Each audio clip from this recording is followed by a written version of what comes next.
मिनासान konnichiwa Ohio गोजाइमास ओगेन्की देशका सायद सन्चै हुनुहुन्छ होला। ल आज चाहिँ हामी लेसन 13 को भोकेबुलेरीहरू लिएर आएका छौँ। ढिलो नगरिकन सुरु गरौँ है त।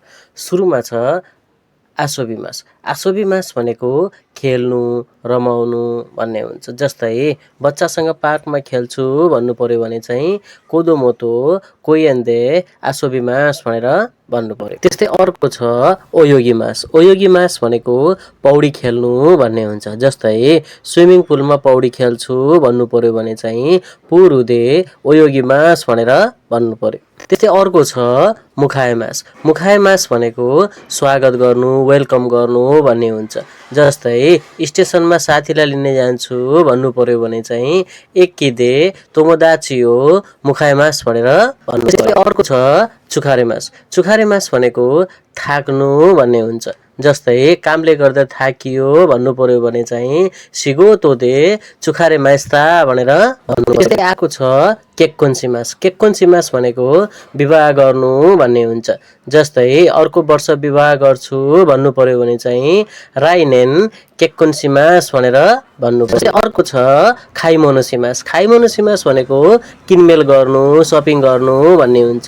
जस्तै डिपार्टमेन्ट स्टोरमा किनमेल गर्छु भन्नु पर्यो भने चाहिँ तेपातोदे खाइमोनोसिमास भनेर भन्नु पर्यो।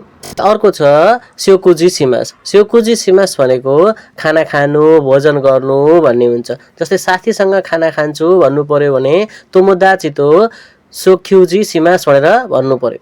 अर्को छ सान्पोसिमास। सान्पोसिमास भनेको घुम्नु वाक गर्नु भन्ने हुन्छ। जस्तै पार्कमा घुम्छु भन्नु पर्यो भने चाहिँ कौएनो सान्पोसिमास भनेर भन्नु पर्यो।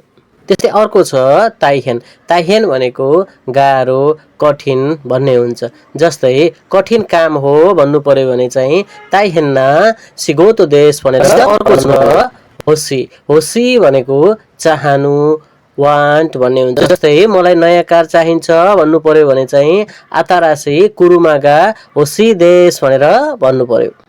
त्यस्तै अर्को छ साबिसी। साबिसी भनेको एक्लो लोन्ली उदास भन्ने हुन्छ। जस्तै एक्लो महसुस भयो है भन्नु पर्यो भने चाहिँ साबिसी देशने भनेर भन्नु पर्यो। अर्को छ हिरोई। हिरोई भनेको फराकिलो भन्ने हुन्छ।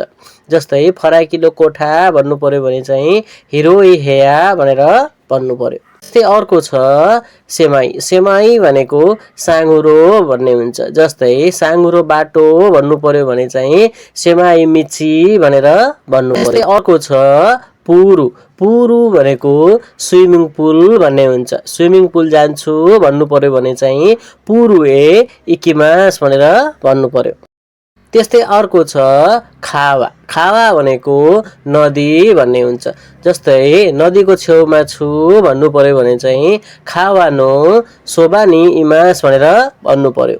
त्यस्तै अर्को छ बिज्यु चुखान। बिज्यु चुखान भनेको कला सङ्ग्रहालय आर्ट म्युजियम भन्ने हुन्छ। जस्तै कला सङ्ग्रहालयमा गएँ भन्नु पर्यो भने बिज्यु चुखाने इकिमासिता भनेर भन्नु पर्यो। त्यस्तै अर्को छ चुरी। चुरी भनेको माछा मार्नु भन्ने हुन्छ। फिसिङ गर्नु माछा मार्नुलाई चाहिँ चुरी भनिन्छ। जस्तै समुद्रमा माछा मार्छु भन्नु पर्यो भने चाहिँ उमिदे चुरियोसिमास भनेर भन्नु पर्यो। त्यस्तै अर्को छ सुकी। सुकी भनेको बरफमा चिप्लिने खेल भन्ने हुन्छ। जस्तै सुकी गर्न सक्छु भन्नु पर्यो भने चाहिँ सुकीगा देकिमास भनेर भन्नु पर्यो। त्यस्तै अर्को छ सिउमी। सिउमी भनेको हबी रुचि भन्ने कुरा हुन्छ। जस्तै मेरो रुचि किताब पढ्नु हो भन्नु पर्यो भने चाहिँ वातासिनो सिउमी वा दोकुसो देश भनेर भन्नु पर्यो। त्यस्तै अर्को छ तेरा। तेरा भनेको मन्दिर भन्ने हुन्छ। जस्तै मन्दिर हेर्छु भन्नु पर्यो भने चाहिँ ओतेरा अमिमास भनेर भन्नु पर्यो। त्यस्तै अर्को छ गा। गा भनेको बट तर भन्ने हुन्छ। जस्तै सस्तो छ तर पुरानो छ भन्नु पर्यो भने चाहिँ यासुई देशगा फ्रुई देश भनेर भन्नु पर्यो।